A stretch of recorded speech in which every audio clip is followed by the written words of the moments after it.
Hello, this is Benjamin Fulford speaking on Friday the 13th, 2025. My prepared comments were sidelined a bit as I woke up to the news of the big Israeli attack on Iran. But to be honest, if I think about it hard, it doesn't really change very much. What's really being happening is that the owners of the United States of America Corporation have not been able to get enough gold to prevent their bankruptcy. This is the real story. They were trying to get Iran to hand over Persian gold, the legendary gold of the Persian Empire, to help keep their corporation going, because at the highest level of international finance, they don't accept paper. They accept only things that really exist. And the people controlling that entire fake Zionist show in Washington, D.C. and in Tel Aviv are being isolated by the international community. Now remember, this has never been about Iran getting nuclear weapons. The first time that Israel said that Iran was about to get nuclear weapons was in 1992. They'd say they'd have it in a couple years. And that was 33 years ago. And then since then they've been saying they're gonna get it in a few months. Iran has always had, or they've had nuclear weapons ever since George Bush Sr. gave them missiles equipped with neutron bombs. You know, those are the ones that kill people but leave buildings intact.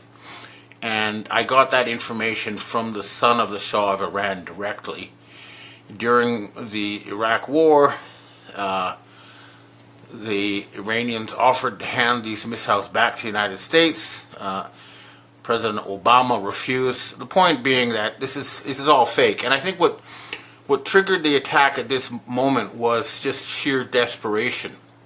The other thing is that the Iranians were given a huge cache of Israeli nuclear documents, and one of the most damning things in those documents, I'm sure I get the name right here, is that the head of the International Atomic Energy Association, IEAE, the people who are supposed to be overseeing the nuclear negotiations with Iran, is actually a Mossad agent by the name of Rafael Grossi. So basically, the Iranians had documents to prove that this whole nuclear thing was fake, and that the IAEA was a fake, compromised institution. So what did they do? They try to blow everything up. But remember the Mossad motto, through deception thou shalt wage war. And I guarantee you they're wildly exaggerating the extent of their attack on Iran. And Israel is a tiny place. It's no bigger than New Jersey. And if the Iranians wanted to, they could wipe it out with hypersonic non-nuclear missiles.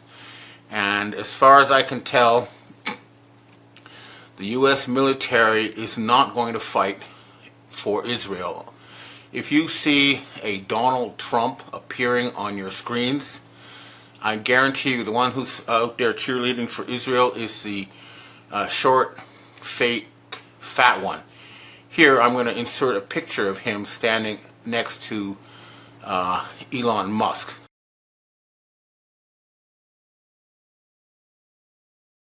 Now, Elon Musk is about, I think, 188 centimeters tall, and the real Donald Trump is 190 centimeters tall.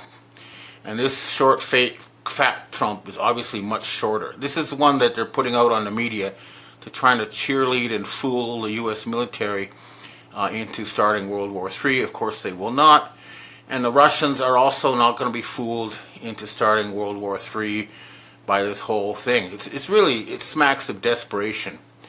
And it's taken over the headlines, but there's a lot of other things that we do need to look at, because my view is that this was a final suicidal move by the satanic regime in Israel. And I think they put out a picture of so-called Netanyahu against his so-called Wailing Wall saying, a lion has risen or something. Remember, the Wailing Wall is not the remnants of the Second Temple. It's the remnants of a Roman fortress. In other words, it's a fortress of the people who destroyed the temple.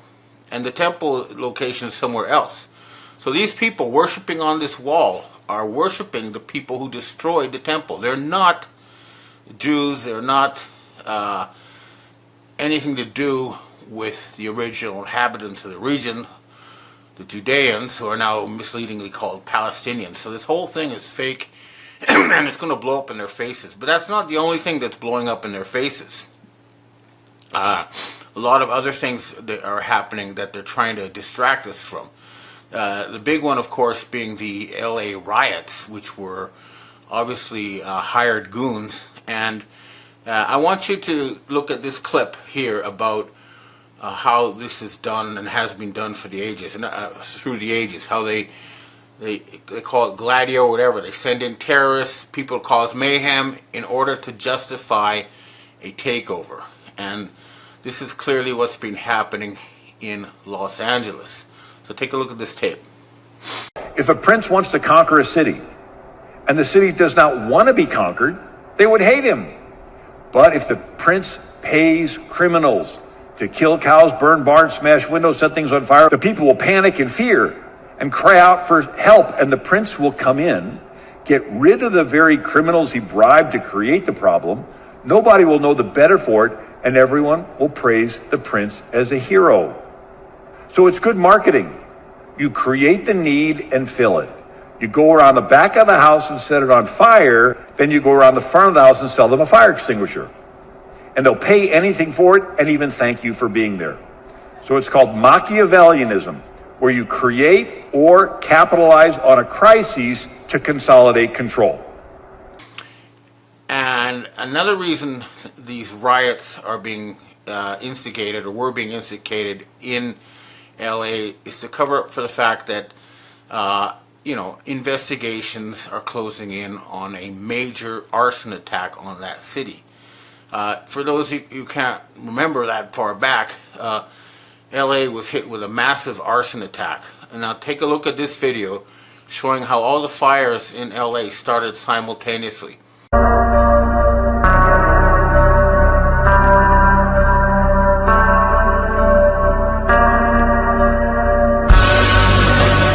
This was not some kind of act of nature.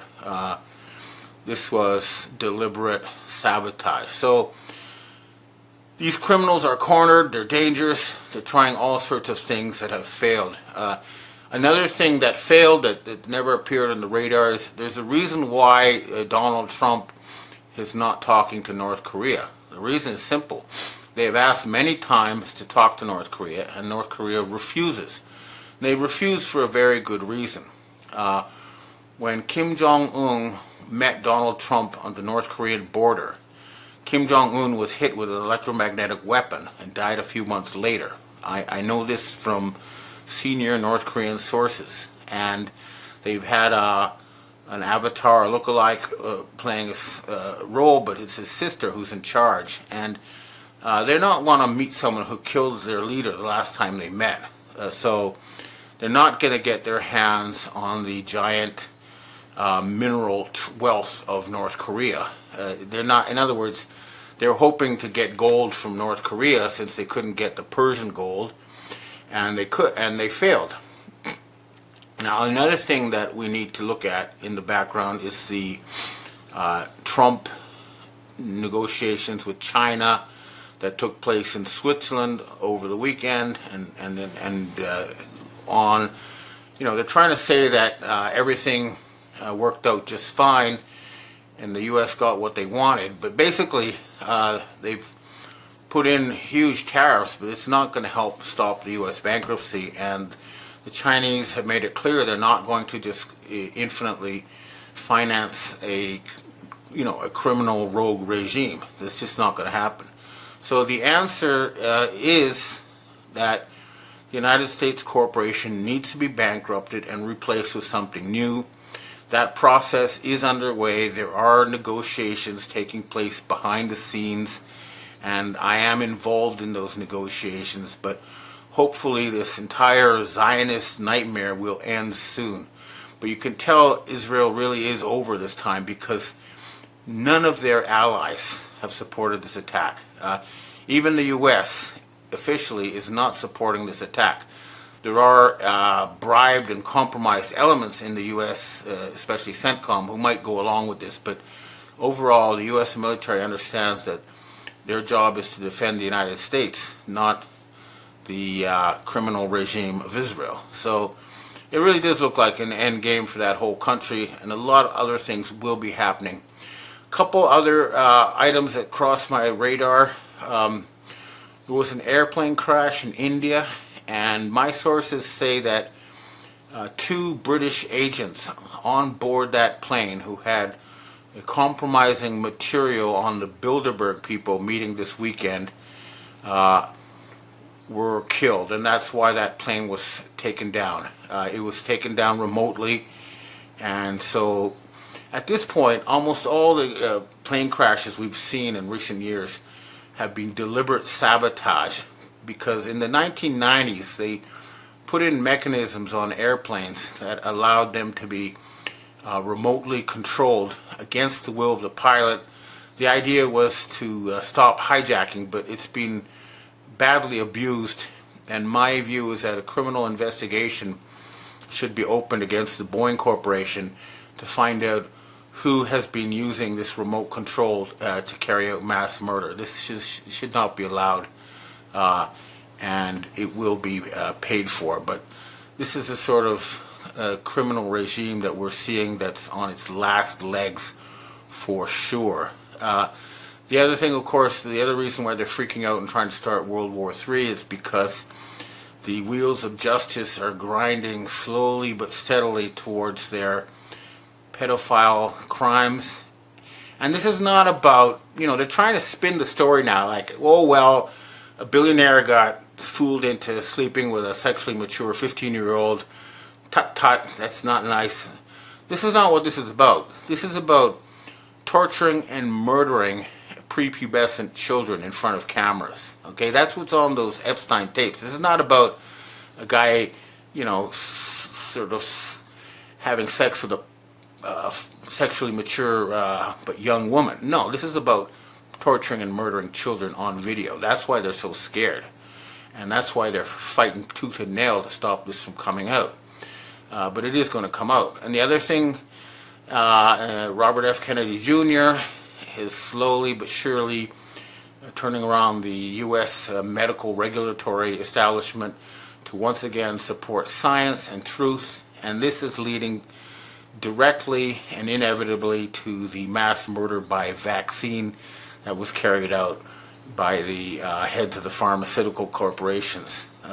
So again, even though it looks like the end of the world, it really is the end of Israel and the end of the cabal, and this Friday the 13th will go down as a huge defeat for these people. Events will prove this. You watch and see. Okay, well, that's more or less what I have to say for myself. Let me just quick check my notes if there's anything else I missed.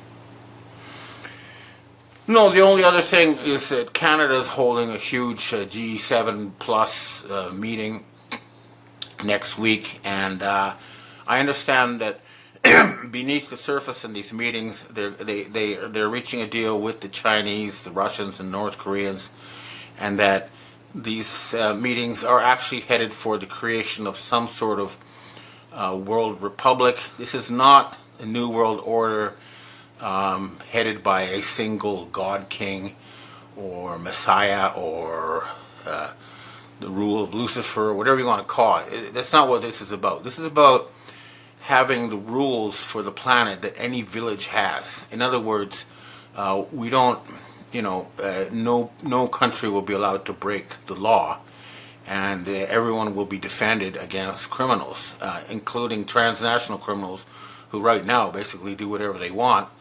They will be stopped. We will no longer have a world that tolerates state-sponsored terror, which mostly comes, as you all know, from the United States and Israel.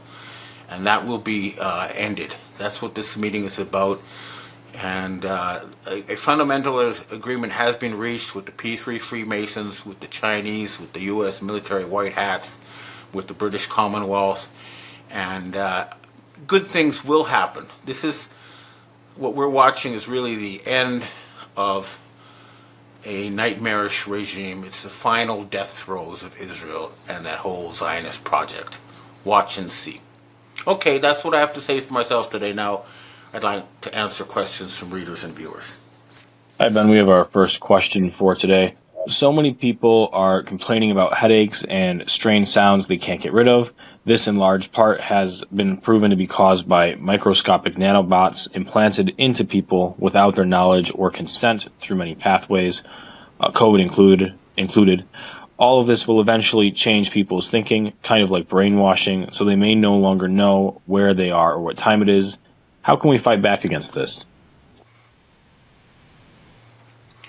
Well, first of all, anybody can buy a microscope, and you can take a sample of your own blood and look under the microscope yourself to make sure that's what really is the cause. My own view is that you have much more to worry about from Wi-Fi and from electromagnetic pollution. And I can personally say that now that I'm in the Canadian wilderness, where there's limited electromagnetic pollution, I sleep a lot better. So before you worry about nanobots, try this experiment. Next time before you go to bed, unplug your Wi-Fi, turn off your phone, unplug all the electrics. Not turn them off, unplug them, and see if you don't sleep better. Next question. Hi, Ben. Could you explain why so many videos are coming out of China showing factories being burned? Is China really as strong as you say? If so, what are these videos? They kind of look like people burning down businesses or insurance money.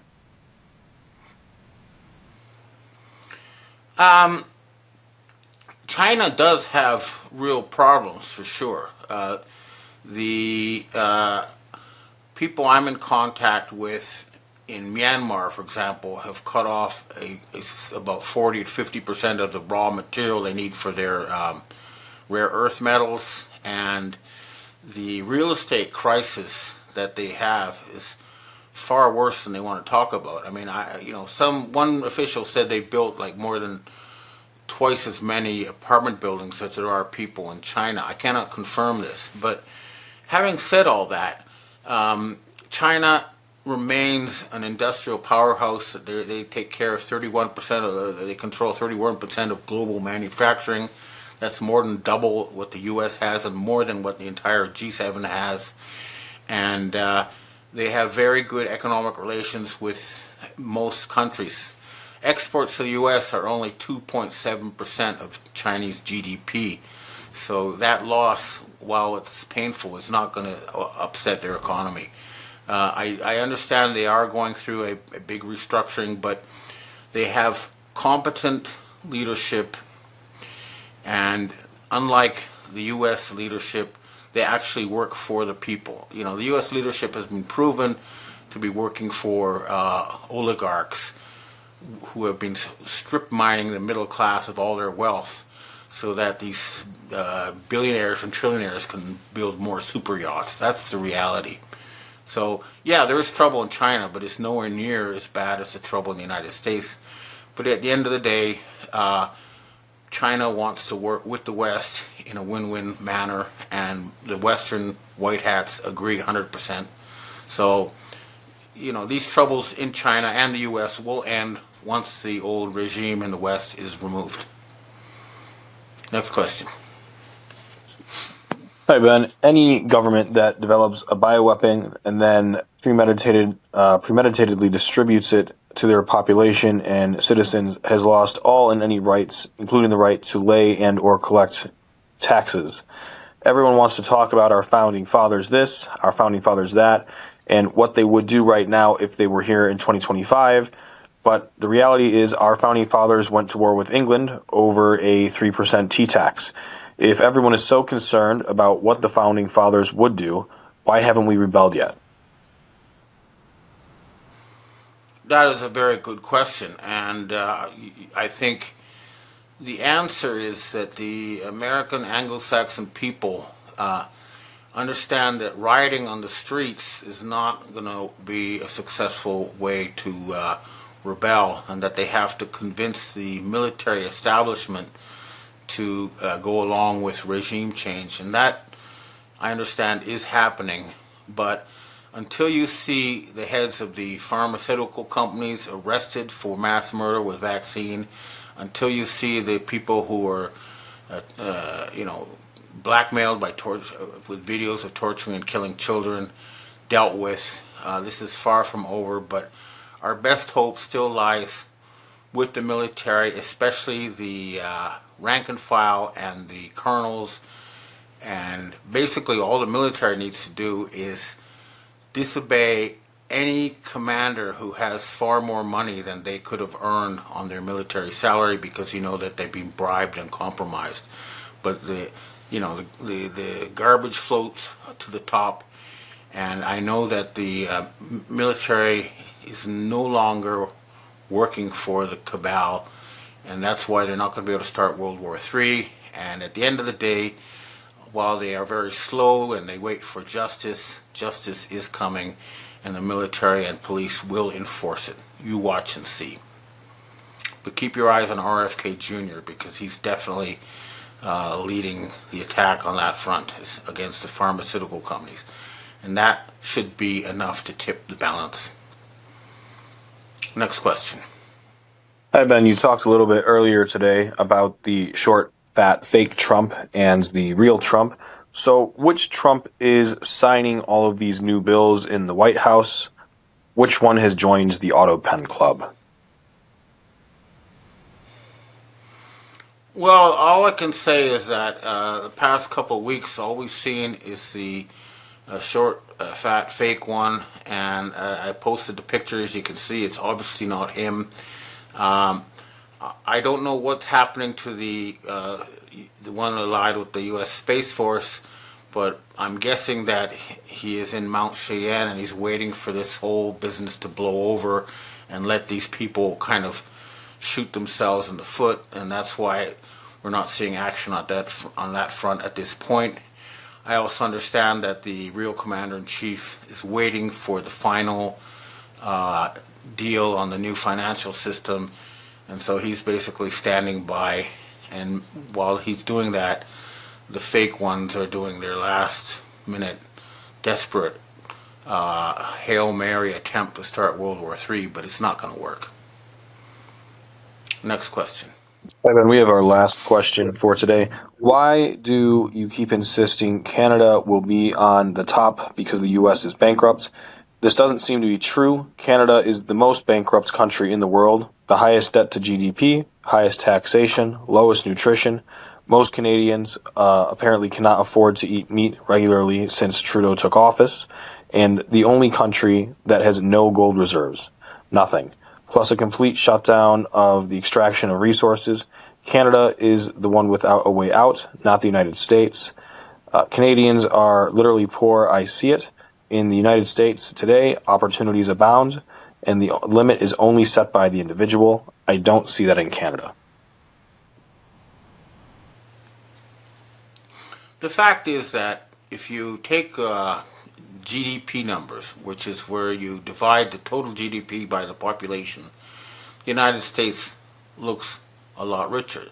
That's because if Bill Gates walks into a coffee shop, suddenly everybody in the coffee shop is a multimillionaire, but he's buying all the coffee and nobody else can afford any more coffee. That's the situation with the United States. The median income, which is the level at which half the people are below and half the people are above, in the United States is something like $30,000 a year. It's just barely scraping along at poverty level. That's where most actual Americans live. In Canada, the median income, where half the people are below and half the people are above, is much higher. But having said all that, Canada and the United States both need a complete change of government. The government of Canada from 1938 to 1972 was able to finance World War II, was able to build the Trans-Canada Highway, pay for university education, pay for the military, pay for health care, everything without debt or taxes, because the Bank of Canada belonged to the Canadian government and Canadian people. What happened was that Pierre Trudeau was blackmailed by David Rockefeller with a picture of him or videos of him torturing and murdering a young girl, and that's why he handed over control of Canadian money to these satanic criminals. And that's why Canada is now subject to Babylonian debt slavery. That will be ended. The Bank of Canada will be nationalized again. And the fact is that Canada has huge amounts of resources relative to its population. And together with the brothers and sisters from the United States, I think together we both need regime change. We both need together to build something new from scratch and not subject one to the other. We're basically the same people with the same history, and we both need a complete change of government, and I believe that's what's going to come. Democracy will be restored to the Anglo-Saxon people. Okay, well, that's what I have to say for myself this week, and there's some things I haven't talked about on purpose, but there are some very high-level negotiations taking place, and hopefully sooner rather than later those would be good announcements about a jubilee and a financial reset.